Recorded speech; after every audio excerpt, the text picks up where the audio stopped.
लगे, लाल जी हेरी गोपी तो को बांधना नहीं आता है क्या? तेरी माँ ने तो बांधना ना बताया, कैसे बांध रहे? बोले लाला ठीक ही तो बांध रहे हैं। बोले नाना मैं बताता हूँ कैसे बांधते हैं, खोल मुझे। गोपी ने जो है ना रस्सी खोल दी।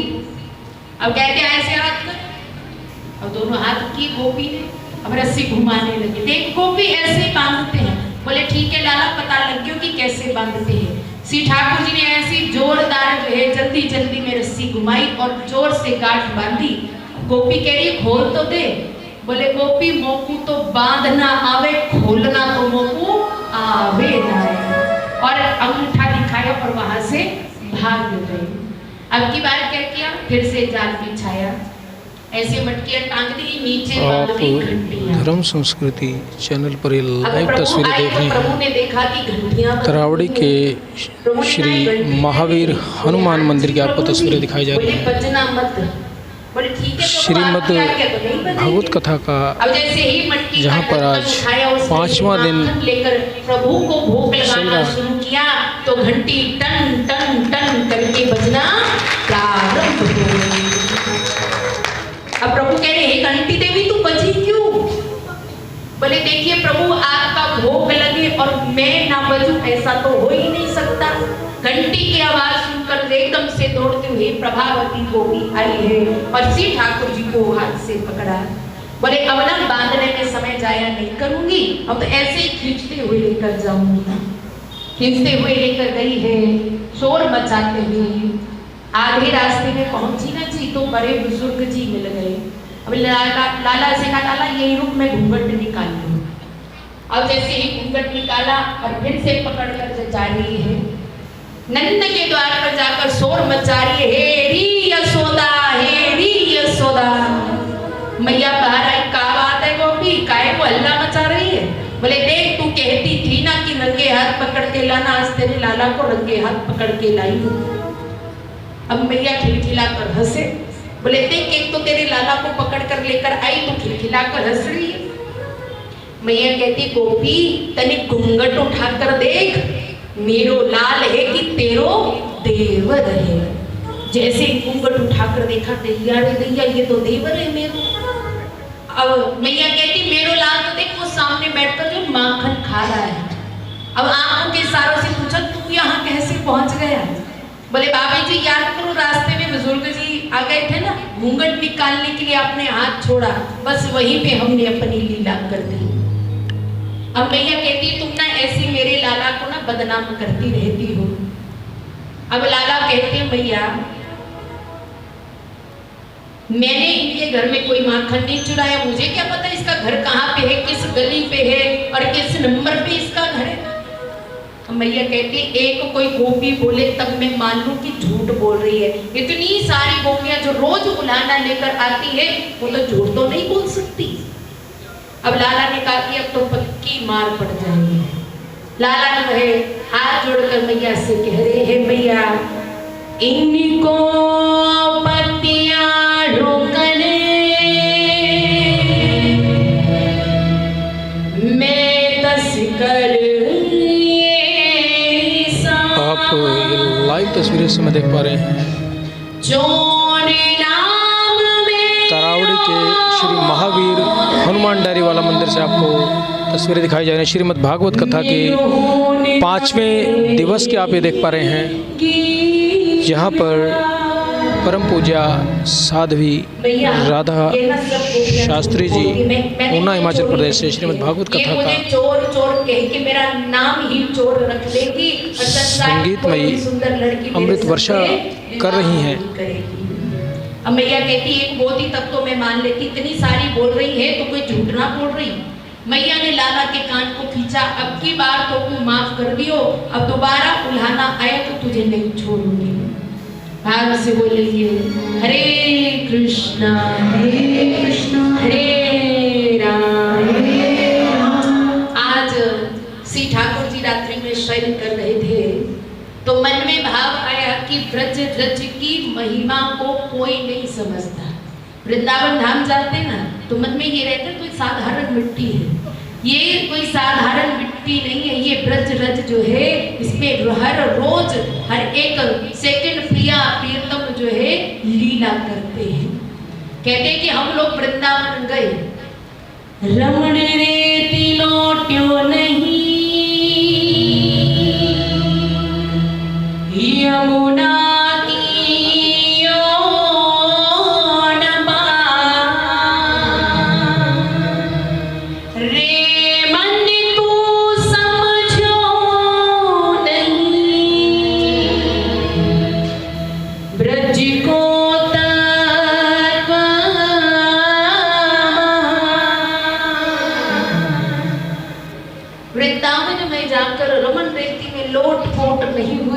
यमुना जल का पान नहीं किया तो महाराज हमने ब्रज रज की महिमा को नहीं जाना। आज ब्रज रज की महिमा को समझाने के लिए श्री ठाकुर जी जो है ब्राह्मण घाट पर गए हैं। वहां पर सखाओं के संग मिलकर जो है मिट्टी के घर बना रहे, फिर ढा रहे हैं, फिर बना रहे, फिर ढा रहे हैं। अचानक लाल जी ने देखा सब सखाओं का ध्यान दूसरी तरफ है, तो उन्होंने क्या किया, बड़ा सा मिट्टी का ढेला उठाया और अपने मुख में रख लिया। तो एक वाले ने देख लिया और दाऊ भैया से कहा, भैया लाला ने मिट्टी खाई है। अब भैया ने कहा, लाला तेने मिट्टी खाई है? बोले ना भैया मैंने तो ना खाई। बोले ये वाला कह रहे तेने मिट्टी खाई। फिर लाल जी कहने लगे, हाँ भैया मैंने मिट्टी खाई है, लेकिन एक बात सुन लीजिए, यदि आपने मैया से कहा ना कि मैंने मिट्टी खाई है, तो हम भी बता देंगे कि दाऊ भैया शाम के समय बड़े बड़े भांग के गोले खाते हैं। अब दाऊ भैया कहते, देख लो गई भैंस पानी में है, इसको मार कम पड़ेगी और मुझे मार ज्यादा पड़ेगी। बोले मैं बोलूंगा ही नहीं कुछ भी। 2-3 सखा दौड़कर यशोदा मैया को शिकायत लगाने के लिए गए और बाकी के सखा पकड़कर नंद द्वार ले आए। अब मैया ने कहा, लाला मुख खोल अपना। अब महाराज मधुमंगल ने कहा, देखो भैया अब मिट्टी तो पेट में पधार गई होगी, मुंह में कहाँ है? बोले नाना यही कहीं दांतों में कहीं लगी होगी, लग जाएगा पता। लाला तो मुख खोल अपना। जैसे ही लाला ने अपना मुख खोला तो क्या देखा, 14 प्रकार के जो लोग हैं वो कन्हैया के मुख में दिखे। 9 प्रकार के जो वर्ष मृत्यु के हैं वो कन्हैया के मुख में दिखे। पूरे 84 कोस ब्रज मंडल में जो नंद बाबा का महल है वो दिखाई दिया। और यहाँ तक ये भी दिखाई दिया जब मैया लाला के कान को खींच रही थी और छड़ी दिखा रही थी। अब जैसे ही मैया ने देखा, अब मैया सोचने लगी कि ये क्या हो रहा है मेरे साथ, मैं कोई स्वप्न देख रही हूँ या फिर किसी देवता की माया है या फिर मेरी बुद्धि खराब हो गई है। अब महाराज फिर कहने लगी, ना तो मैं कोई स्वप्न देख रही हूँ, ना ये देवता की माया है, ना मेरी बुद्धि भ्रष्ट हुई है, ये लाला के मुख में ही मैंने देखा है। अब लाला ने सोचा कि मैया तो यदि इसको पता लग गया कि मैं भगवान हूँ तो बात बिगड़ जाएगी। योग माया को आदेश दिया कि मैया ने मेरे मुख में जो कुछ देखा है मैया भूल जाए। अब कुछ देर के बाद मैया ने कहा, लाला मैंने तेरे मुख में कुछ देखा है। बोले नहीं नहीं मैया, तू तो अभी सोकर उठी है, तूने स्वप्न देखा होगा। मैया कहती, हाँ बुढ़ापा आ गया, मुझे पता नहीं लगता कि स्वप्न में देखा कि सांची में देखा। भाग से बोलो ना, हरे कृष्णा जरा धीरे धीरे बोलिए, हरे कृष्णा। पीछे वाले भी बोलिए, हरे कृष्णा हरे राम। अब लाल जी कहने लगे, मैया मैंने मिट्टी नहीं खाई, मैंने तो ब्रज रज खाई है। प्रेम के बिना रीझे नहीं नटवर नंद किशोर। आप जितने चाहे अनुष्ठान कर लो, व्रत कर लो, जब तक मन में भाव नहीं होगा, प्रेम नहीं होगा, तब तक गोविंद आपसे रीझने वाले नहीं है। देखिए इतना बड़ा महल है, सारे काम यशोदा मैया खुद करती है, यहाँ तक कि लाला की देखभाल भी मैया करती है। आज मैया ने लाला को जो है सुला दिया और मैया ने कहा कि प्रातःकाल उठते ही ये माखन मांगेगा, तो इसलिए मटकी में दही डाला और मथानी से मथना शुरू कर दिया। लेकिन इतने में ही लाल जी जो है आंखें मलते मलते जो है वहां पर आ गए। मैया रोज लाला की आंखों में काजल डालती है, आंखें मलने के कारण ये काजल दोनों आंखों में जो है फैल गया गोल गोल। अब आज हमारे कन्हैया ने यदि कोई भी देखता है तो यही कहेगा कि साक्षात हमारे जगन्नाथ भगवान है। आज जगन्नाथ का रूप मेरे कन्हैया ने बना लिया। बोलो जगन्नाथ भगवान की जय हो। मैया मोकू बड़े जोर की भूख लगी है, मोकू माखन चाहिए। अब मैया कहती देख लाला, अब ही ताजो माखन निकले होना है, जब ताजो निकल जावेगो तब खा लियो। यदि ज्यादा जो की भूख लगे तो कल को वासी माखन पड़ोए तो या को चपाती में डालकर जो है तुम खा लो। आप से बोलो हरे कृष्णा हरे राम नाम मैया मोको तो ताजो माखन चाहिए, अभय चाहिए और इसी मटकी का चाहिए। अब मैया कहती जिद करता रहे तब तक तो माखन भी निकल आएगा। लाल जी कहते मैया बड़ी शैतान है, देख है मेरी बात ध्यान से सुन ही रही और माखन बिलोने में लगी है। अब लाल जी ने मथानी को पकड़ लिया, हे बूढ़ी मैया माखन देवेगी कि ना है? बोले ना दूंगी, भूख भाग तो को है ना ही, अगर भूख होती तो कल का माखन पड़ा है वो खा लेता। बोले ना तो अब ये ताजो माखन चाहिए। अब इतनी देर से जिद कर रहे हैं। मैया कहती लाला जब तू जिद करता है मेरे को बिल्कुल भी अच्छा नहीं लगता है। अब मैया का ध्यान आसमान पर गया तो मैया ने कहा लाला देख वो ऊपर क्या है? बोलो क्या है? बोले चंदा मामा। अब माखन लेना भूल गए हो, अब कहने लगे मोकू तो चंदा मामा चाहिए। अब मैया कहती चंदा मामा तो आसमान में, तो को काम से दे दो। हे बूढ़ी मैया मोकू तो चंदा मामा चाहिए, ना देगी तो मैं अपनी बेड़ी ना गुथवाऊंगो। बोले मत गुथवा, वैसे ही काला गलूटा है तो थोड़ी सी बेड़ी गुथने से सुंदर लगने लगता है। अब लाला ने देखा ये बात नहीं चली। बोले देख बूढ़ी मैया चंदा मामा ना देगी? बोले ना दूंगी, कर ले क्या करना है?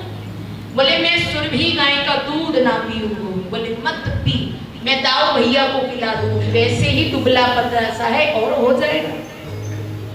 अब लाल जी ने देखा ये भी बात ना बनी, कह रहे मैया चंदा मामा ना देगी ना तिया धूल में धूल दूषित हो जाऊंगा, पूरे शरीर पे बालू लगा लूंगा। मैया कहती लगा ले, मुझे क्या है, और तू गंदा सा लगेगा। अब लाला ने कहा कि इतनी बातें कह दी, मेरी कोई बात नहीं चल रही। अंत में लाला ने कहा देख मैया यदि तू मुझे चंदा मामा ना देगी ना, पूरे व्रज की मैं पंचायत बुला लूंगा और पंचायत के बीच में खड़ा होकर कहूंगा कि मैं यशोदा का लाला नहीं, मैं तो नंद बाबा का लाला हूँ। अब मैया रोने लगी, देख नेक से छोरा को ये बातें किसने बता दी। लाला को गोदी में लिया और मुख को चूमते हुए कहा कि लाला तू तो मेरा ही है। अब मधुमंगल आया, मैया को परेशान देखा तो मैया कह रही सुबह से चंदा मामा मांग रहे, मैं कहाँ से दूं? बोले बस इतनी सी बात है। अब बड़ी सी परात ली, उस पे पानी भर दिया, उस पे चंदा मामा दिखना शुरू हो गया। मैया कहती देख लाला चंदा मामा। अब लाला खुश हो गई, जैसे ही हाथ मारा तो चंदा मामा हो गए खाए।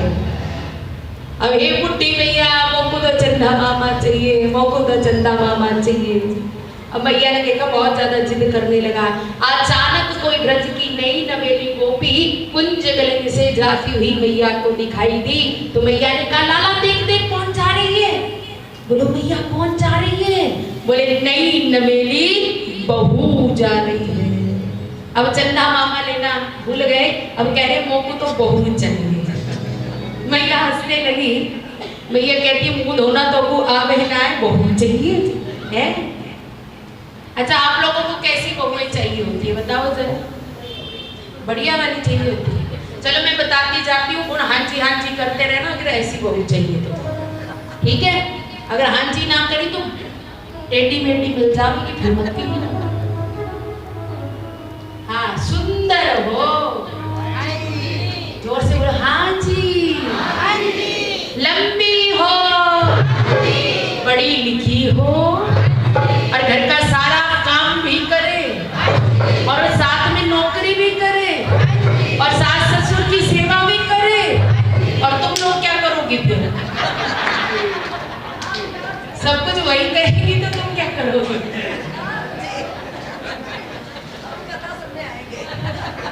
पता है मुझे कितनी बुड्ढी बुड्ढी बातें आ रही है, घर में आराम करनी है बैठ के। हाथ से बोलो हरे कृष्णा हरे राम। चलो आप लोगों को तो ऐसी बहू चाहिए, लेकिन हमारे लाला को कैसी बहू चाहिए? मैया कहती बता तुझे कैसी बहू चाहिए? बोले मैया, बोले हाँ कन्हैया, बोले मैया, बोले हाँ कैसी बहू चाहिए?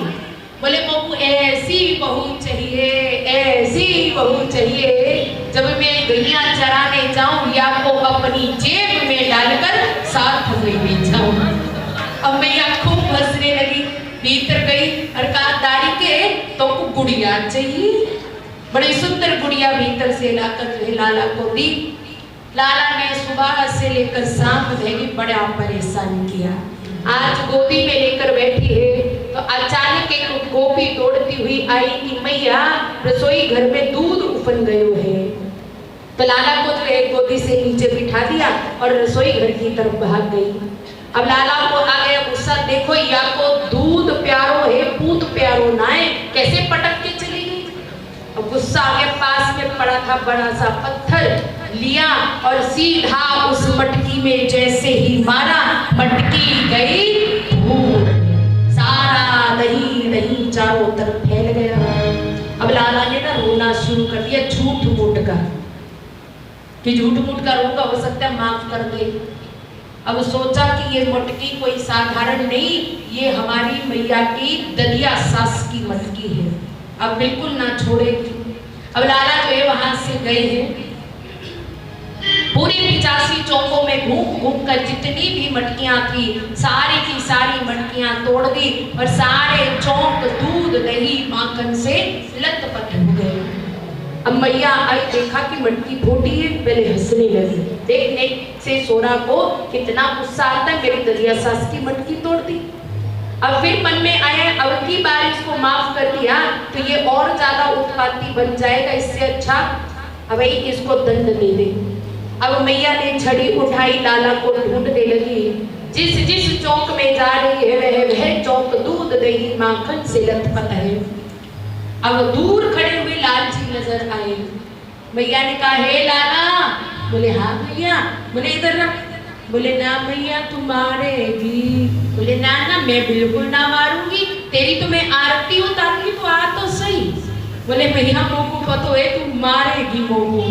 अब लाल जी ने भागना शुरू किया, आगे आगे कन्हैया, पीछे पीछे मैया जा रही है।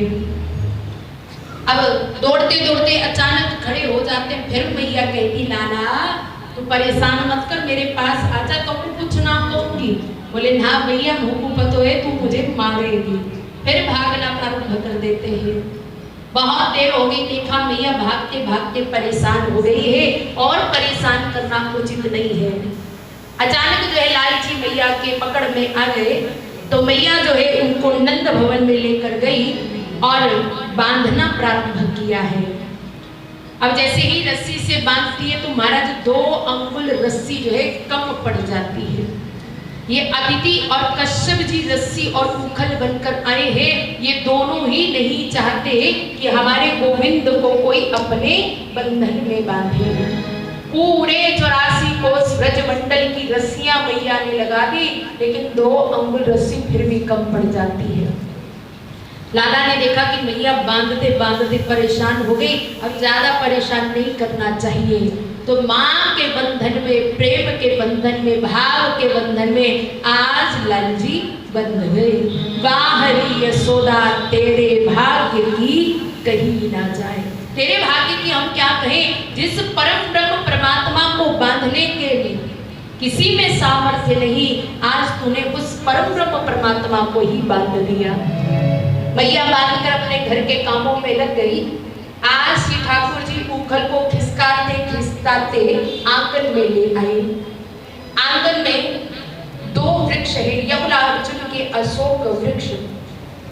ये कोई और नहीं, कुबेर के पुत्र है। नारद जी का इन्होंने सम्मान नहीं किया, इसलिए उनको जड़ होने का श्राप दे दिया।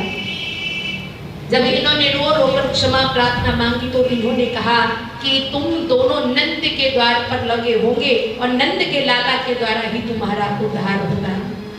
आज वही दोनों वृक्ष रूप बनकर जो है नंद के आंगन में है। अब जैसे ही उन दोनों के मध्य में श्री ठाकुर जी आए, बीच में से निकलने का प्रयास किया, जैसे ही पूरा जोर लगाया वे दोनों वृक्ष जड़ से उखड़कर धरती पर गिर गए। उसमें से दोनों जो है कुबेर के पुत्र जो है प्रकट हुए हैं। प्रभु को उन्होंने प्रणाम किया। प्रभु ने उनसे वर मांगने के लिए कहा कि प्रभु आप हमें वर दीजिए, वाणी से हर क्षण आपके नाम को हम गाते रहे, कानों से आपकी कथा को सुनते रहे, मस्तक आपके चरणों में झुके और दृष्टि इतनी महान बन जाए कि हर जगह जो है आप ही हमें दिखाई दे। भाव से बोले हरे कृष्णा हरे राम। श्री ठाकुर जी ने उनको आशीर्वाद दिया, वो अपने धाम को गए हैं। दोनों वृक्षों के गिरने के स्वर जैसे ही ब्रजवासियों ने सुने तो सारे ब्रजवासी दौड़ते हुए नंद के आंगन में आए और देखा कि दोनों वृक्षों के मध्य में गोविंद जो है बैठे हैं। मैया यशोदा ने जो है उठाया है। मैया खुद को बड़ा गलत कह रही है। आग लग जाए मेरे इन हाथों को, जिन हाथों से मैंने गोविंद के हाथों को बांधा था। ये तो गोविंद प्रभु की कृपा हो गई कि मेरा गान बच गया। आज नंद बाबा ने यशोदा मैया को बहुत ज्यादा डांटा। भाव से बोलो हरे कृष्णा हरे राम। आज नंद बाबा ने ब्रजवासियों की पंचायत बुलाई और सबसे कहने लगे जब से लाल का जन्म हुआ है ना, तब से लेकर बहुत सारे राक्षस इनको आघात पहुंचाने के लिए आए।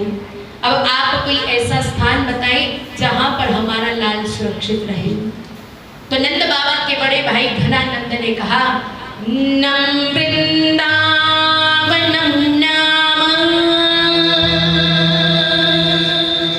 वशव्यम नभकाननम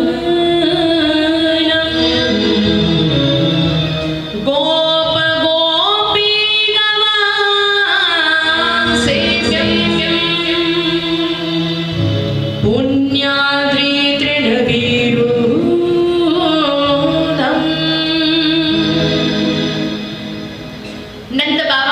वृंदावन नाम का स्थान है जहां पर हमारा लाला जो है सुरक्षित रहेगा।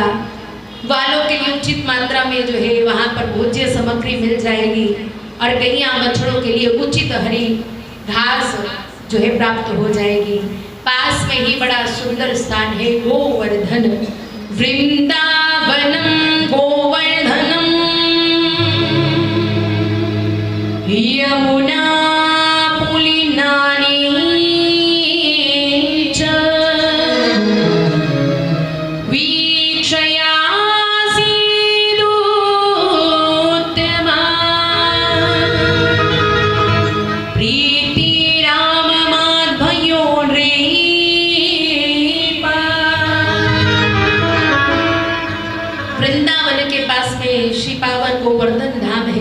जिसकी तलहटी में हमारे गैया बछड़े उचित मात्रा में घास को जो है प्राप्त करेंगे।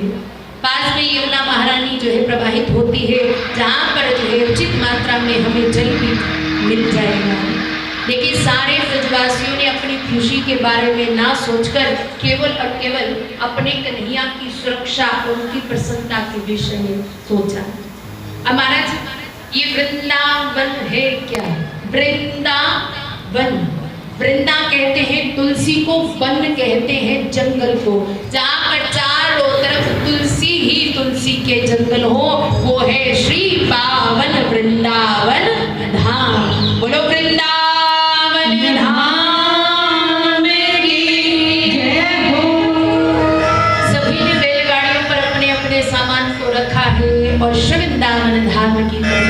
लगे हैं। जैसे ही वृंदावन धाम पहुंचे तो घर तो वहां है नहीं, तो बैलगाड़ियों के नीचे सबने अपने अपने सामान को रखा।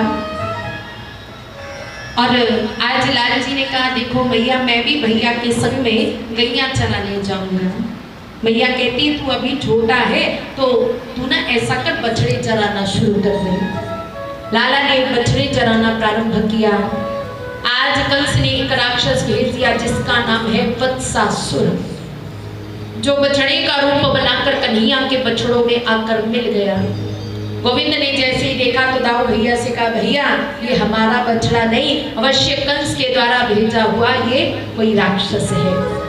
श्री ठाकुर जी ने दाऊ भैया के संग मिलकर उस वत्सासुर का उद्धार किया, लेकिन परिणाम क्या हुआ? गौ हत्या का पाप लग गया। कहते कि तीर्थों में स्नान करना पड़ेगा तब जाकर ये पाप धुलेगा। और श्री ठाकुर जी तीर्थों में स्नान करने के लिए जा रहे हैं तो क्या देखा कि सारे ब्रजवासियों के पीछे पीछे जाने लगे। श्री ठाकुर जी ने कहा कि ऐसे तो पूरा वृंदावन खाली हो जाएगा। तो ब्रजवासी ने कहा, महाराज आप ऐसा कोई उपाय बताएं कि किसी को कहीं जाना ना पड़े और आपका गौ हत्या का पाप भी धुल जाए। कहते हैं श्री ठाकुर जी ने जो है एक कुंड खोदा और उसमें समस्त तीर्थों का आवाहन किया और फिर श्री ठाकुर जी ने उसमें स्नान किया। समस्त ब्रजवासियों ने भी उसमें स्नान किया, लेकिन राधा रानी ने उसमें स्नान करने से बिल्कुल मना कर दिया। किसमें? कन्हैया ने ना अपने गौ हत्या के पाप को धोया है, मैं इसमें स्नान नहीं करूंगी। तो हमारी लाडली जी ने अपने कंगन को खोला और कंगन से को कुंड खोद दिया, समस्त तीर्थों का उसमें आवाहन किया। लाडली जी ने स्नान किया, फिर समस्त ब्रजवासियों ने, गोपियों ने, ग्वालों ने उसमें स्नान किया। देखिए, जो तो श्री ठाकुर जी ने कुंड खोदा तो उस कुंड का नाम पड़ गया कृष्ण कुंड, और जो लाडली जी ने कंगन से कुंड खोदा तो नाम पड़ा कंकन कुंड, और दूसरा नाम पड़ गया राधा कुंड। यदि आप लोग श्री गोवर्धन महाराज जी की परिक्रमा करने गए हो तो बीच में ये राधा कुंड और कृष्ण कुंड पड़ता है। बोलो कृष्ण कुंड की जय हो, राधा कुंड की जय हो। ऐसी वहां की व्रज की मान्यता है कि अहोई अष्टमी वाले दिन कहते कि यदि किसी माता की गोद अभी भी खाली है, अहोई अष्टमी वाले दिन पति पत्नी दोनों उस कुंड में स्नान करते हैं तो श्री लाडली जी की कृपा होती है और उनकी गोद भर जाती है। आगे वर्णन आता है कि बकासुर नाम के राक्षस को भेजा, श्री ठाकुर जी ने उसका भी उद्धार किया। अघासुर नाम का राक्षस आया जो अजगर का रूप बनाकर मुख खोलकर बीच रास्ते में बैठा हुआ था। अब जैसे ही श्री ठाकुर जी बछड़े चराते हुए आ रहे हैं तो ग्वालों ने उस अजगर को देखा, उन्होंने समझा कि ये कोई गुफा है। अब एक दूसरे से बात कर रहे कि हमारी दादी जी सुनाती थी पुराने जमाने में ना जितने भी संत महात्मा है गुफा में तप करते हैं, चलो संतों के दर्शन कराते हैं। कितना भोला भाव है। सब ब्रजवासी ग्वाले उस अजगर के मुख में गए। जैसे ही चल रहे हैं तो गुदगुदी सी हो रही है। बोले भैया ये बड़ी गुदगुदी सी हो रही है। सांप की जीभ के ऊपर चल रहे हैं तो कहते गुदगुदी हो रही है, मानो संतों ने भीतर गद्दे बिछाए हो। अब दूसरे ने कहा कि भैया हाँ ऐसे ही लग रहा है कि संतों ने गद्दे बिछाए हुए हैं। फिर जैसे ही ऊपर देखा तो लाल लाल अजगर का मुख। कहने लगी कि लाल लाल क्यों है? तो दूसरा कहते तुम्हें नहीं पता, संत जब तप करते हैं तो उनके तप के प्रभाव से ये गुफा लाल हो गई है। फिर जैसे देखा सांप के दांत हैं। बोले ये सफेद सफेद क्या है? बोले देखो संत महात्मा जब भीतर जाते हैं ना तप करने के लिए तो ये खूंटियां इनमें अपने थैले टांग कर जाते हैं। तो सबने ब्रजवासियों ने अपने थैले उनके दांतों के साथ टांग दिए। अब अजगर ने देखा कि सब तो आ गए, जिसके लिए तो मैं आया हूँ वही भीतर नहीं आया। अब लाला ने देखा कि ब्रजवासी मेरे भोले हैं, मुझे इनकी रक्षा करनी चाहिए। तो जैसे ही गोविंद भीतर गए हैं तो अजगर ने अपने मुख को बंद कर लिया। तो विष के प्रभाव से जो है सारे ब्रजवासी जो है बेहोश हो गए। और श्री ठाकुर जी ने क्या किया, अपने शरीर को फुलाना शुरू कर दिया। जैसे ही अपने शरीर को फुलाया, अजगर का श्वास अवरुद्ध होने लगा। देखते ही देखते एकदम अजगर के मुख के चिथड़े उड़ गए। श्री ठाकुर जी ने अपने प्रभाव से पुनः उन ब्रजवासियों को जो है होश में उनको लाए हैं। हार से बोलो हरे कृष्णा हरे कृष्णा। अजगर का उद्धार करने के पश्चात प्रभु को लगी है जोर की भूख। प्रभु कहते हैं भैया मुझे तो बड़ी जोर की भूख लगी है। सब ब्रजवासियों ने अपनी बैलगाड़ियों में से जो है सामान उतारा है और सब एक दूसरे से कह रहे हैं कि आज मेरी मैया ने मखाने की खीर भेजी है। कोई कहता है छोले भटूरे भेजे हैं, कोई कहता है कुछ भेजा है। लेकिन एक मधुमंगल ऐसा है कि जिसके घर में खाने के लिए कुछ भी नहीं है। आज मन में भाव आया कि लाला को मैं अपने घर का भोजन प्रसाद पवाऊं। भाव से बोलो हरे कृष्णा हरे राम। अब श्री ठाकुर जी ना उनके मन के भाव को जान गए। भाव से बोलो हरे कृष्णा हरे राम। जैसे ही सुना कि मेरे घर का पाएंगे तो बड़े खुश हो गए। बोले लाल जी अभी इंतजार कीजिए, हम अभी कुछ लेकर आते हैं घर से। जैसे ही घर गए तो पूर्णमासी पुरोहिताई ने कहा कि आज जल्दी आकर क्या बात हो रही। बोले लाला का मन है कि आज हमारे घर का प्रसाद पाना है। भैया कुछ है? मैया कहती तुम्हें तो पता है कि सुबह खा लेते हैं, शाम को कोई पता नहीं होता कि मिलेगा कि नहीं। हाँ यदि कुछ मिलता है तो ले जा। जैसे ही भीतर गए रसोई में सारी मटकियों के ढक्कन उठाकर देखे, कुछ भी नहीं मिला। लेकिन अंत में एक कोने में मटकी पड़ी थी। जैसे ही उसका ढक्कन उठाया तो क्या देखा कि उसमें कढ़ी पड़ी हुई थी। भाव से बोलो हरे कृष्णा हरे राम। जैसे ही उसको सूंघा तो मन खट्टा हो गया कि मेरे लाल जी तो स्वादिष्ट पदार्थों को पाने वाले, मेरी खट्टी कढ़ी का भोग थोड़ी ना पाएंगे। लेकिन मन में आया ठाकुर जी पदार्थों के भूखे नहीं, वो तो केवल और केवल भाव के भूखे हैं। इसलिए मटकी उठाकर जो ले गए। अब पेड़ के पीछे खड़े होकर देखने लगे, क्या मुझ गरीब के घर की खट्टी कढ़ी पाएंगे? ये तो मीठे पदार्थों को पाने वाले हैं। मन में आया कि यदि छुपाऊंगा तो कन्हैया ढूंढ लेंगे, मटकी तोड़ूंगा तब पता लग जाएगा। तो इससे अच्छा सरल उपाय ये है, इसको मैं ही पी जाऊं। अब जल्दी जल्दी में उस कड़ी को पीने लगे।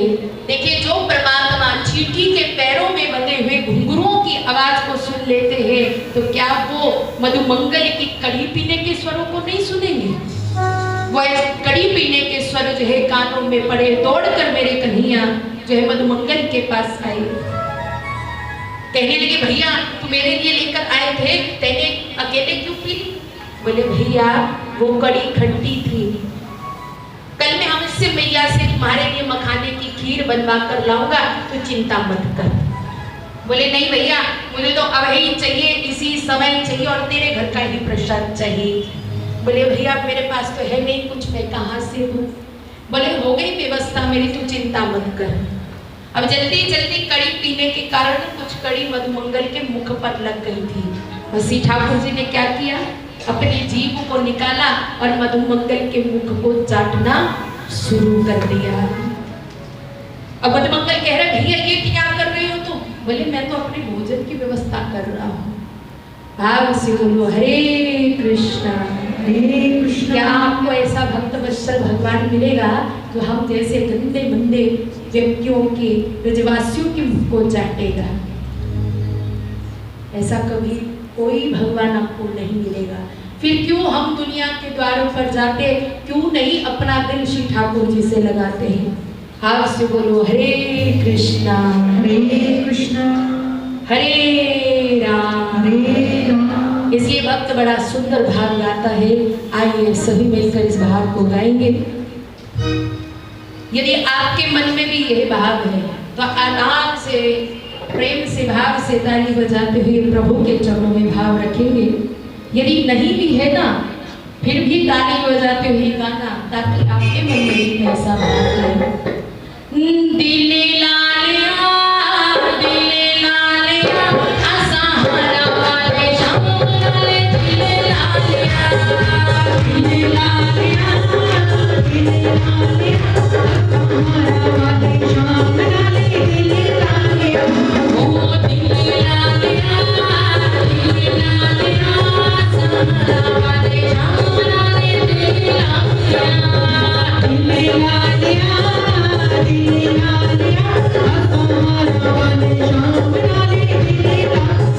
साडी होई मुलाकात साडी बन गई है बात साडी होई मुलाकात साडी बन गई है बात असा सोने जहे मुखड़े को लग पालिया दिल लालिया असा सावरे दे नाले दिल लालिया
मन को लगा लेता है। श्री ठाकुर जी उसके ऊपर खूब कृपा करते हैं। मन में यदि भाव हो ना, वो भी अच्छा सच्चा भाव है, तो उस भाव को मेरे बिहारी जी पूर्ण करते हैं। मधुमंगल ने भाव रखा था कि मेरे घर का भोग प्रसाद बिहारी जी पाए, तो श्री ठाकुर जी ने उसके घर का भोग प्रसाद पाया, बेशक उनको उसके गंदे मुख को चाटना पड़ा। अब इस दृश्य को जैसे ही ब्रह्मा जी ने देखा तो मन में आया कि ये कैसा भगवान है जो गंदे मंदे ब्रजवासियों के मुख को चाट रहा है। अब महाराज आज श्री ठाकुर जी ने कहा देखो भैया बड़ी देर हो गई, अब ना ऐसा करते आप यही इंतजार करो, हम बछड़ों को लेकर आते हैं। श्री ठाकुर जी इधर बछड़ों को लेने गए तो इधर पीछे से ब्रह्मा जी श्री ठाकुर जी के ग्वाल वालों को चुरा कर ले गए। जैसे ही ग्वाल वालों की तरफ आए तो उधर बछड़ों को चुरा कर ले गए। तो कहते कि श्री ठाकुर जी एक पल में तो रोने लगे, लेकिन जैसे ही थोड़ी देर के बाद ध्यान लगाया तो क्या देखा कि ये सब ब्रह्मा की शैतानी है। अब श्री ठाकुर जी अपने शरीर से उतने ही ग्वाल वाल उतने ही बछड़े जो है उत्पन्न कर दिए। जो माताएं ग्वाल वालों को ज्यादा प्रेम नहीं करती थी आज बहुत प्रेम कर रही है। जो गौएं अपने बछड़ों को लाड़ नहीं लड़ाती थी आज बहुत लड़ा रही है। तो दाऊ भैया ने कन्हैया से पूछा इसमें क्या लीला है, तो श्री ठाकुर जी ने बताया कि देखो ये ब्रह्मा की शरारत है, ब्रह्मा हमारे बछड़ों को और ग्वाल वालों को जो है चुरा कर ले गया है। अब 1 साल के बाद ब्रह्मा जी ने जैसे ही ब्रजमंडल में झांक कर देखा तो ग्वाल बाल भी है बछड़े भी हैं। तो मन में आया कि दूर से देख रहा हूँ इसलिए पता नहीं लग रहा, इसलिए ब्रजमंडल में आई देखने के लिए उधर दूसरी तरफ श्री ठाकुर जी ब्रह्मा का रूप बनाया तो ब्रह्मलोक में पहुंच गए। द्वारपालों से कहा यदि कोई बहन ब्रह्मा यहाँ कोई आया ना उसको भीतर मत आने देना। ब्रह्मा जी महाराज वृंदावन से सीधे ब्रह्मलोक में आए हैं तो द्वारपालों ने प्रवेश करने नहीं दिया। बोले क्या तुम अपने स्वामी को नहीं पहचानते? बोले हम तो पहचानते हैं लेकिन आप जैसे बहनों पे बहुत घूमते हैं, हमारे स्वामी तो भीतर विराजमान है। अब जैसे ही ब्रह्मा जी ने ध्यान लगाया तो समझ गए मेरे द्वारा जो है अपराध हो गया है। 40 मंत्रों में ब्रह्मा जी ने प्रभु की स्तुति गाई लेकिन एक शब्द भी प्रभु ने नहीं कहा। प्रभु वहां से चले गए। भाव से बोलो हरे कृष्णा हरे राम। आज कार्तिक शुक्ल पक्ष की अष्टमी तिथि को गोविंद के हाथों गौ माता का जो है पूजन करवाया गया और श्री ठाकुर जी का नाम गोपाल रख दिया। बोलिए गोपाल भगवान की जय हो। देखिए स्वयं श्री ठाकुर जी ने गौ माता की महिमा को बढ़ाने के लिए अपने हाथों से श्री वृंदावन में उनको चराया है। लेकिन आजकल गौ माता की क्या दशा है आप सभी जानते हैं इस विषय में। अब सड़क पर भी आप चल रहे हो तो कितनी गौ माताएं आपको वहां दिखेंगी। कई लोग ऐसे गौ माता तो रख लेते हैं, जब तक दूध देती है तो दूध पीते हैं, लेकिन जब दूध देना बंद कर देते हैं तो उनको ऐसे खुले में छोड़ देते हैं। कई बार तो ऐसा देखा जाता है कि कूड़ा खाती हुई गौ माता नजर आती है।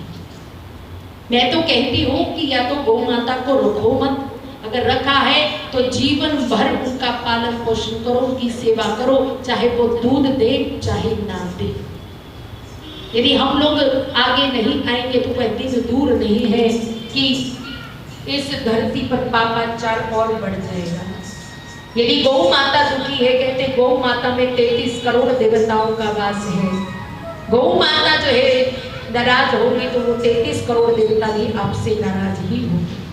तो आपसे निवेदन है जहाँ भी आपको गौशाला में लगे, धन की जरूरत है, तन से सेवा की जरूरत है तो वहाँ पर करके आइए और आप समझाइए कि गौ माता कोई साधारण नहीं, सर्वदेवमयी गौ माता है। उनकी रक्षा के लिए हम सबको जो है आगे बढ़ना चाहिए ताकि गौ माता की रक्षा हो। हार से बोलो हरे कृष्णा हरे राम। आगे महाराज वर्णन आता है धेनुकासुर नाम का राक्षस भेजा, उसका उद्धार किया। यमुना जी में काव्य नाग था, उसके विषैले जल से समस्त कई जीव जंतु जो है मृत्यु को प्राप्त हो गए। तो लीला करके श्री ठाकुर जी ने यमुना जी में से कालिया नाग को निकाला है। भाव से बोलो हरे कृष्णा हरे राम। आगे बड़ा सुंदर प्रसंग है चीर हरण का प्रसंग। तो इस प्रसंग को सुनाने से पहले हम निवेदन करेंगे कि इस प्रसंग को सुनकर अपने मन में कोई गलत विचार मत लाइएगा, क्योंकि मैक्सिमम लोग ये कहते जब भगवान कर सकते हम क्यों नहीं कर सकते। देखिए हम में और भगवान में बहुत ज़्यादा फर्क है। हम भगवान नहीं बन सकते। भाव से बोलो हरे कृष्णा हरे राम। 84 कोस के ब्रजमंडल में रहने वाली गोपियाँ सर्दियों के महीने में यमुना जी जो है प्रातः 4 बजे उठकर स्नान करने जाती है और स्नान करने के पश्चात कात्यायनी मैया के मंदिर में जाकर कात्यायनी मैया से जो है प्रार्थना करती है। कात्यायनी महामाये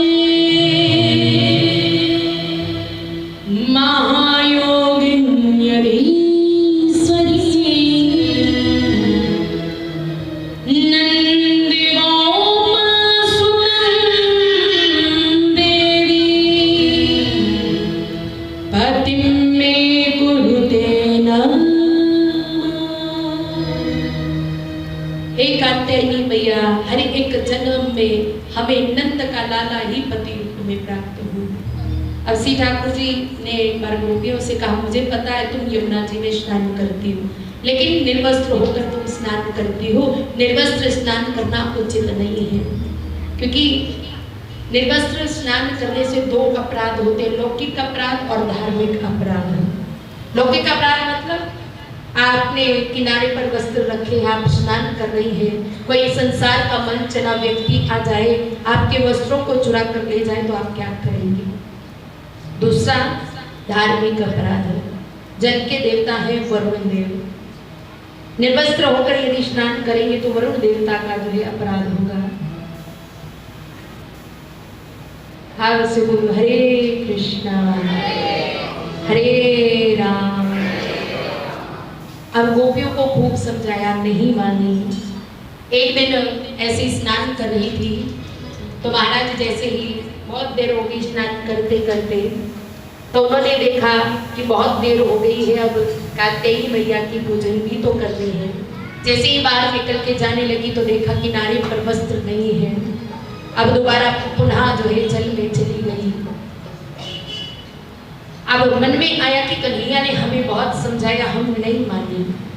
अचानक एक गोपी की नजर कदम्ब के पेड़ पर पड़ी तो कहने लगी देखो वो सामने कन्हैया बैठा है और हमारे वस्त्र वहां टंगे हैं। बोले कन्हैया हमारे वस्त्रों को दे दो। तो कन्हैया ने कहा कि ये आपके वस्त्र नहीं है, ये तो कदम्ब के पेड़ पर रंग बिरंगे फूल उग आए हैं। हार से बोलो हरे कृष्णा हरे राम। तो महाराज बार बार गोपियों ने निवेदन किया परेशान मत करो कन्हैया, हमारे वस्त्र दे दो। बोले यदि वस्त्र चाहिए तो एक एक गोपी निकल के आओ और वस्त्रों को ले लो और चली जाओ। पहले उनको बड़ी शर्म महसूस हुई, लेकिन बाद में जब परम तत्व का ज्ञान हुआ तो महाराज एक एक गोपी बाहर निकल कर आई, वस्त्रों की याचना की और उनको वस्त्र दिए और पहन के चली गई। देखिए इस चरित्र को हम 3 रूपों में देखेंगे। पहला, ये जो कृष्ण है वो भगवान है और ये जो गोपियां हैं वो जीव है। जीव रूपी गोपी के वस्त्रों को प्रभु ने चुराया, उन्होंने याचना की तो प्रभु ने उनको दे दिया। देखिए प्रभु को इसका कोई अपराध नहीं। प्रभु के सामने हम यदि लाखों करोड़ों वस्त्र धारण करके भी खड़े हो जाए तब भी हम निर्वस्त्र के निर्वस्त्र रहेंगे। अब दूसरा भाव देखिए, मान लीजिए ये जो कृष्ण है वो सांसारिक जीव है। उस समय कन्हैया की कितनी उम्र थी? 5 वर्ष की, और उनके सखा 4.5-4 वर्ष के ऐसे थे। अब बताइए कि 5 वर्ष के बालक के हृदय में काम वासना होती है क्या? तो वस्त्रों की याचना गोपियों ने की तो उन्होंने वस्त्र दिए, गोपियां पहन के चली गई। अब तीसरी दृष्टि लीजिए, ये जो कृष्ण है वो है परम ब्रह्म परमात्मा, जीव रूपी है गोपी, और ये जो वस्त्र है ये है अविद्या रूपी वस्त्र। जीव रूपी गोपी ने कृष्ण रूपी परमात्मा से वस्त्रों की याचना की, तो कृष्ण रूपी परम ब्रह्म परमात्मा ने उनके जो अज्ञान रूपी वस्त्रों को चुराया था ना, उनमें से अज्ञान को हटाकर ज्ञान भर के, प्रकाश भर के उनको वापस दिया है। देखिए महाराज, कहते ना कि भगवान हमसे दूर नहीं, भगवान हमारे पास ही है, लेकिन हम भगवान को देख क्यों नहीं पाते? कहते हैं कि हम में और प्रभु में ये अज्ञानता, माया और अंधकार का पर्दा छाया हुआ है। जब तक ये अज्ञानता का पर्दा नहीं हटेगा, तब तक प्रभु हमको दिखाई नहीं देंगे। भाव से बोलो हरे कृष्णा हरे राम। इसके बाद प्रभु ने गोपियों को आश्वासन दिया, शरद पूर्णिमा की रात्रि को राधा रानी और आपके संग में हम रास करेंगे। आगे बड़ा सुंदर भाव है महाराज, सब ब्रजवासी आज मिलकर जो है अपने घर में बड़े सुंदर सुंदर पदार्थ बना रहे हैं। लाला को दिव्य सुगंधी जो है महसूस हुई, तो अपने घर गए तो देखा मैया मुख को कपड़ा बांधकर कुछ बना रही है। अब मैया से कहा, मैया मुख को पकौड़ी दे दे, तो मैया ने कहा लाला दूर दूर। तो महाराज लाला रोते हुए बाबा के पास गए। बाबा ने कहा लाला काहे को रो रहे हैं? बोले मैया से मैंने एक पकौड़ी मांगी, लेकिन मैया ने डांट कर भेज दिया। ये किसके लिए बन रहा है भोग? बोले जय जय के लिए बन रहा है। ये जय जय कौन है? बोले ये जय जय हमारे इंद्र भगवान है। बोले इंद्र भगवान क्या करते हैं? बोले बारिश करते हैं, प्रचुर मात्रा में अन्न धन जल में बढ़ोतरी होती है। बोले क्या कभी उन्होंने साक्षात दर्शन दिए? बोले नहीं, हम तो भोग सजाते वो पा लेते हैं चले जाते हैं। बोले ऐसे देवता की पूजा क्यों करना जो साक्षात दर्शन नहीं देता? आप हमारे गिरिराज महाराज की पूजा करो जो साक्षात प्रकट होकर दर्शन भी देते हैं और आपके हाथों से वो प्रसाद भी पाएंगे। बाबा कहते मेरी 3 शर्तें हैं। पहली शर्त, तेरे गिरिराज को टूटी फूटी सेवा स्वीकार करनी पड़ेगी। दूसरी, ऐसे नहीं कि तुलसी दल छोड़ा बस भोग लग गया, उसको साक्षात हमें प्रकट होकर दर्शन भी देने पड़ेंगे। और तीसरी शर्त, यदि इंद्र देवता नाराज हो गए ना, तो तेरे गिरिराज को ही हमारी रक्षा करनी पड़ेगी। बोले ठीक है। सब ब्रजमंडल में घोषणा कर दी कि सब अपने घर में 56 भोग का प्रसाद बनाएंगे। सबने मिलकर 56 भोग का प्रसाद बनाया है। तो मिलकर जो है बैलगाड़ियों पर सबने 56 भोग रखा और जा रहे हैं कहाँ? श्री गोवर्धन में जा रहे हैं। अब महाराज आगे आगे शांडिल्य मुनि जा रहे हैं, पीछे पीछे सब ब्रजवासी जा रहे हैं और सब में हमारे कन्हैया भी जा रहे हैं। आपसे बोलो हरे कृष्णा। और सब मिल कर गाते हुए जा रहे हैं। आप में से कौन कौन हमारे साथ गोवर्धन जाएगा? अपने पतियों को, घर वालों को बता के आए हो? बता के आए, ऐसा ना हो कल को मेरी ही रिमांड हो जाए, महाराज आप कैसे ले गए बिना बताए इनको। देखिए हम इस शरीर से तो नहीं बल्कि मानसिक रूप से श्री गोवर्धन चलेंगे। मानसिक रूप से भी अगर जाओगे तो गोवर्धन महाराज की परिक्रमा का फल आपको मिल जाएगा। तो आइए सभी मिलकर भाव से ताली बजाते हुए श्री गोवर्धन जाएंगे। अरे रुक जाओ, रोटियां मत बनाओ, अभी रुको, अभी गाने को फिर बजाना। ओ मैं तो गोवर्धन को जाऊं मेरे वीर नहीं मारे, मैं तो गोवर्धन को जाऊं मेरे वीर नहीं मारे, मेरो मनवा। मैं तो गोवर्धन को जाऊं मेरे वीर नहीं मारे, मेरो मनवा। मैं तो गोवर्धन को जाऊं मेरे वीर नहीं मारे, मेरो मनवा।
जय रही चंपा गई चमेली जय रही चंपा गई चमेली जय रही चंपा गई चमेली जय रही मैं कैसे रह जाऊं मेरे वीर नए माने मेरो मनवा मैं तो गोवर्धन को जाऊं मेरे वीर नए माने मेरो मनवा श्री गिरिराज पे दूध चढ़ाऊं श्री गिरिराज पे दूध चढ़ाऊं श्री गिरिराज पे दूध चढ़ाऊं श्री गिरिराज पे दूध चढ़ाऊं मैं तो छप्पन भोग लगाऊं मेरे वीर नए माने मेरो मनवा मैं तो गोवर्धन को जाऊं मेरे वीर नए माने मेरो मनवा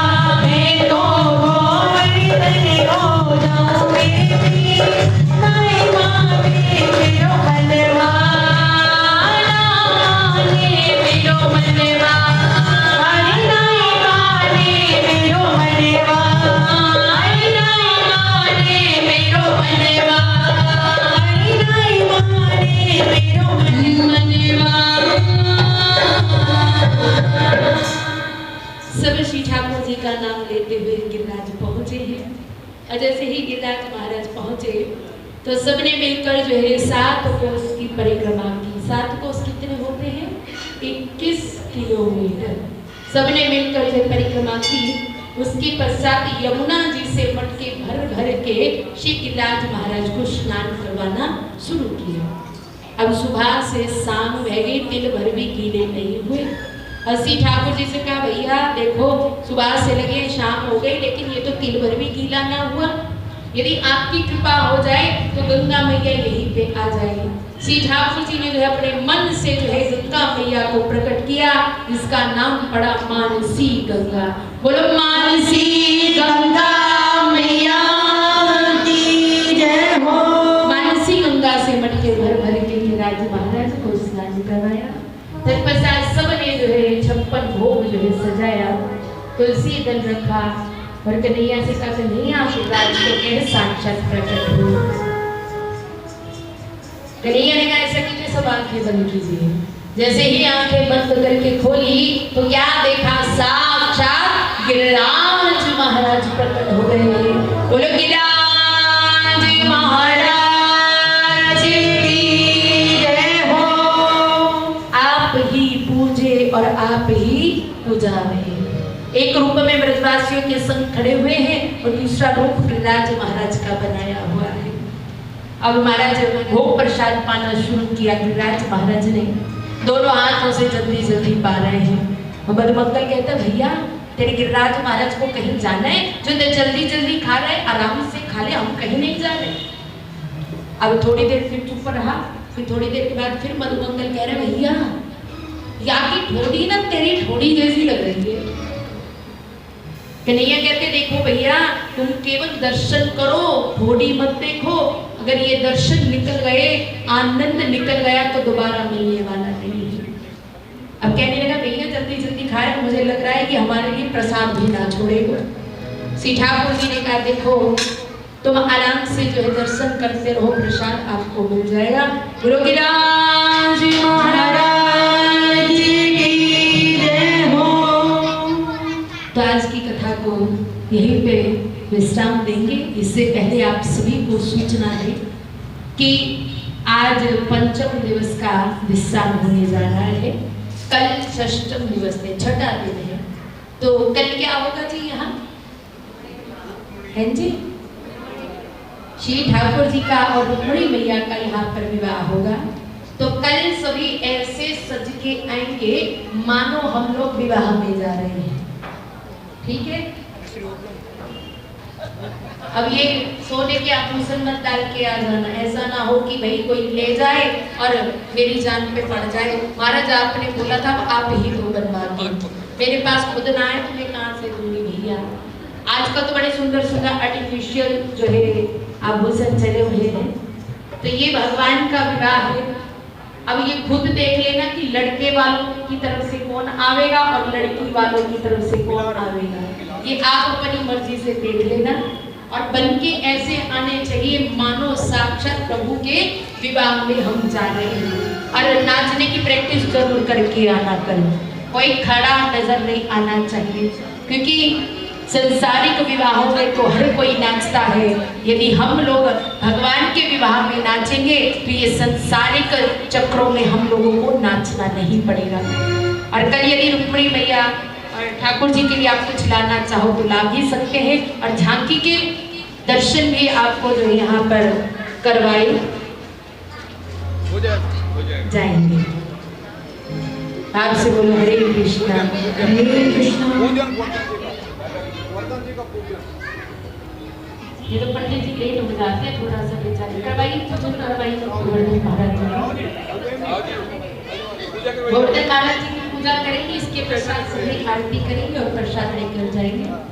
सबके लिए सूचना, जो आप इधर ध्यान दीजिए, जो कथा में कर सकते हैं बेल आइकन भी दबाएं ताकि नए भजनों की नोटिफिकेशन भी आप तक पहुंचे।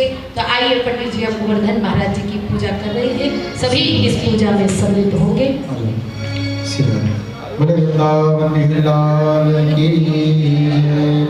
ओम विघ्नेश्वराय वरदाय सुरप्रियाय लंबोदराय सकलाय जगद्धिताय नागार्णश्रुतियाज्ञ विभूषिताय गौरीसुधाय गणनाथ नमो नमस्ते। गजाननं भूतगणाधिसेवितं कपित्थजम्बो फलचारुभक्षणम् उमासुतं शोकविनाशकारकं नमामि विघ्नेश्वरपादपङ्कजम्।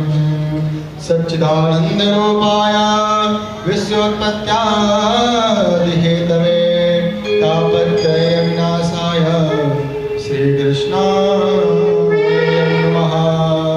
श्रीकृष्णाय वासुदेवाय हरे परमात्मने प्रणतः क्लेशनाशाय गोविन्दाय नमो नमः।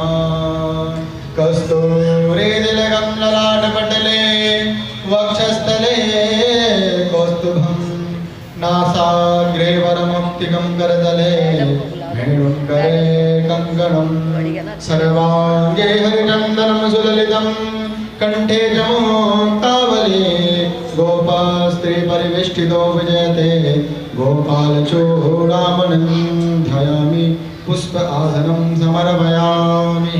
ओम स्नानार्थे जलं समर्पयामि। जल से स्नान करेंगे थोड़ा सा। ओम स्नानार्थे जलं पाद्योर्पाद्यमस्तो वरक्यं मुखे आचमन्यं सर्वाङ्गे स्नानं जलं समर्पयामि।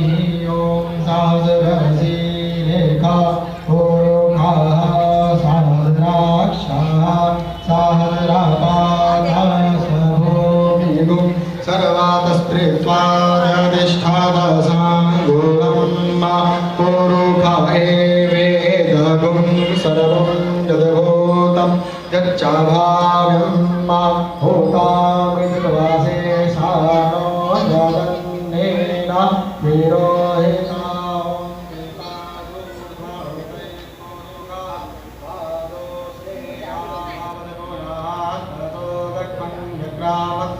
सनासने अभेततो विराडजायत विराजो अधिपूर्वकः सदातो अत्यर्चतवशात् भूमिमतो पुरः समादज्ञा सर्वभूतः संवृतं मृगदाजम् अधोस्ताश्चक्रे वायव्यानारण्याग्राम्याश्चर्ये तस्मादज्ञा सर्वभूतः संवृतं मृगदाजम्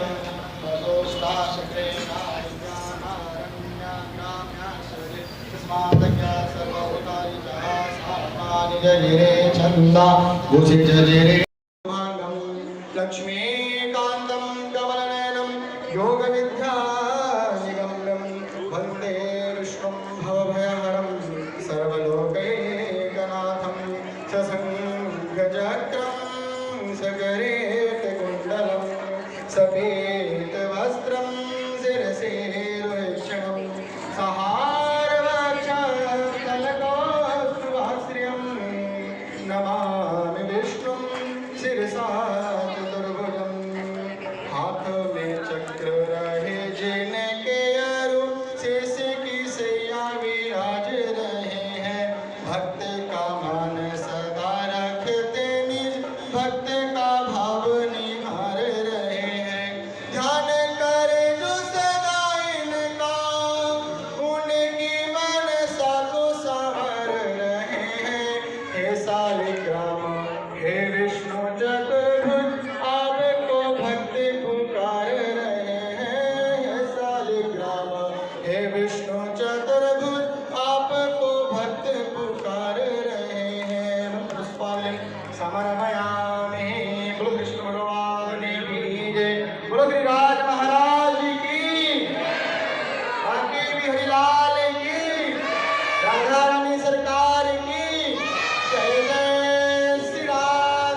आइए सूर्य लेकर अपने अपने स्थान पर खड़े होंगे और आरती करेंगे।